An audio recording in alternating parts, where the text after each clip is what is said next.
अगर आप शेयर बाजार में निवेश करते हैं तो ये खबर आपके लिए बेहद अहम है। घरेलू शेयर बाजार में लगातार तीसरे कारोबारी दिन गिरावट देखने को मिली। सेंसेक्स 200 अंक से ज्यादा टूट गया, जबकि निफ्टी भी करीबन 100 अंक नीचे फिसलकर 24,340 के नीचे पहुंच गया। बाजार की इस कमजोरी के बीच कई बड़े शेयर दबाव में नजर आए। हालांकि दूसरी तरफ कुछ बड़े शेयर में खरीदारी भी देखने को मिली। चलिए विस्तार से आज की वीडियो में इसी बारे में बात करते हैं और सबसे पहले बात करते हैं आज के बाजार की तस्वीर पर। इस खबर को लिखे जाने तक सेंसेक्स 217 अंक यानी 0.25% की गिरावट के साथ 77,750 के स्तर पर कारोबार करता दिखा। वहीं निफ्टी 50 103.90 अंक यानी कि 0.43% टूटकर 24,332 के स्तर के आसपास पहुंच गया था। यानी निफ्टी 24,350 के स्तर के नीचे कारोबार कर रहा था और लगातार तीसरे कारोबारी दिन बाजार में कारोबार की जो सिलसिला है वो नीचे की तरफ यानी कमजोरी की तरफ दिखा। अब बात उन शेयर की करते हैं जिसमें सबसे ज्यादा हलचल देखने को मिली।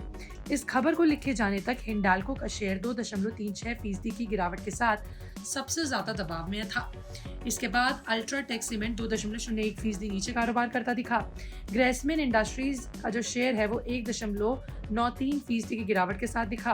वहीं बाजार के दो बड़े और चर्चित शेयरों की बात की जाए, जैसे रिलायंस इंडस्ट्रीज जो 1.52% की गिरावट के साथ नीचे दिखा और टाइटैन का शेयर 1.46% टूट कर नीचे कारोबार करता दिखा।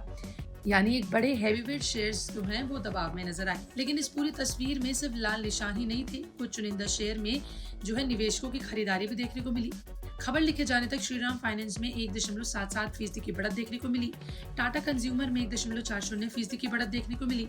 टाटा मोटर पैसेंजर व्हीकल यानी TMPV में 1.33%, एटर्नल में 1.05% और टेक महिंद्रा में 0.92% की तेजी के साथ ही कारोबार करते दिखे। अब सवाल है कि आखिर बाजार में लगातार तीसरे दिन गिरावट क्यों आई? देखिए, इसके पीछे सबसे बड़ा फैक्टर है पश्चिम एशिया में जारी तनाव की वजह। आपको बता दें कि भू राजनीतिक तनाव बढ़ने से ग्लोबल मार्केट में अनसर्टेनिटी बढ़ती है और इसका असर सीधे निवेशकों के रिस्क सेंटिमेंट्स पर पड़ता है। भारत के लिए इसका असर खास तौर पर कच्चे तेल के मोर्चे पर जरूरी है। अगर पश्चिम एशिया में तनाव बढ़ेगा तो क्रूड ऑयल की कीमत में तेजी आएगी, जो भारत के इंपोर्ट बिल पर दबाव बढ़ाएगी। इससे कंपनियों की लागत, महंगाई और अर्थव्यवस्था की ग्रोथ को लेकर भी चिंता बढ़ सकती है। यही वजह है कि इस समय निवेशकों की नजर सिर्फ शेयर बाजार पर नहीं बल्कि पश्चिम एशिया के घटनाक्रम और कच्चे तेल की कीमतों पर भी है। अब सबसे बड़ा सवाल ये है कि क्या बाजार की गिरावट आगे भी जारी रहेगी?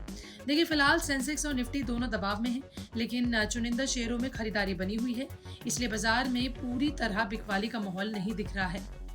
आने वाले कारोबारी सत्रों में ग्लोबल मार्केट के संकेत, पश्चिम एशिया का तनाव और क्रूड ऑयल की कीमतों और निवेशकों का सेंटीमेंट बाजार की अगली दिशा तय करने में अहम भूमिका निभाएंगे। तो कुल मिलाकर देखा जाए तो इस खबर को लिखे जाने तक बाजार की तस्वीर साफ है। लगातार तीसरे दिन सेंसेक्स निफ्टी में गिरावट है, बड़े शेयर्स में दबाव दिख रहा है, लेकिन कुछ चुनिंदा स्टॉक्स में खरीदारी भी है। निवेशकों के लिए जरूरी है कि वे बाजार के उतार चढ़ाव के बीच जल्दबाजी में फैसला लेने की बजाय अपने निवेशक और अपने निवेश लक्ष्य रिस्क प्रोफाइल को ध्यान में रखें। ऐसी ही शेयर बाजार और बिजनेस की हर बड़ी खबर के लिए बने रहे विस्तार के साथ। हमें लाइक करना, शेयर करना, सब्सक्राइब करना बिल्कुल ना भूलें।